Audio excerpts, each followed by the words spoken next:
क्या आप जानते हैं कस्टमर, कंज्यूमर और क्लाइंट में क्या अंतर है? आइए हम बात करते हैं इस वीडियो में। कस्टमर वो होता है, मान लीजिए मैं एक कस्टमर हूँ। किसके लिए कस्टमर हूँ? एक दुकानदार का कस्टमर हूँ। यदि मेरे को कुछ सामान चाहिए और यदि मैं सामान उस दुकानदार के पास जाता हूँ और दुकानदार से कुछ सामान लेता हूँ, तो मैं उस दुकानदार के लिए हो गया कस्टमर। यानी मेरे को कुछ सामान चाहिए और वो सामान की जो पूर्ति करता है वो दुकानदार करता है। ये तो बोल सकते हैं कि दुकानदार के लिए मैं एक कस्टमर हो गया हूँ। कंज्यूमर क्या है?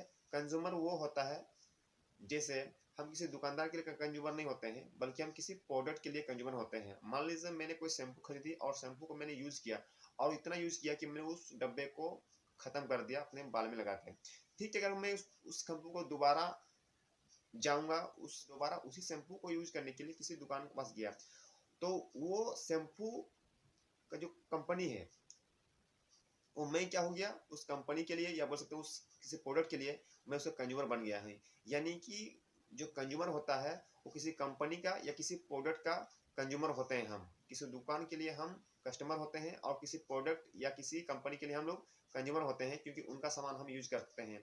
मान लीजिए मैं यदि कोई साबुन लगाता हूँ, वो साबुन मैं रेगुलरली यूज करता हूँ, तो वो साबुन मेरे लिए, या फिर बोल सकते हैं उस साबुन के लिए मैं एक कंज्यूमर बन गया हूँ।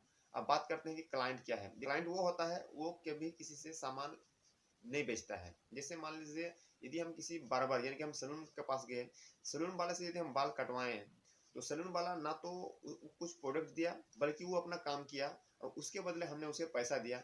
तो सैलून वालों के लिए हम लोग क्या हो गए? क्लाइंट। ठीक इसी प्रकार हम लोग वकील के पास गए, तो वकील को हम अपना केस के लिए पैसे दिए, परंतु वकील ने हमें कोई प्रोडक्ट नहीं दिया, परंतु वकील के लिए हम लोग क्या हो गए? वो हो गया, हम लोग हो गए क्लाइंट। तो ये तीनों का अंतर आपको समझ में आ गया होगा कि कस्टमर, कंज्यूमर और क्लाइंट में क्या अंतर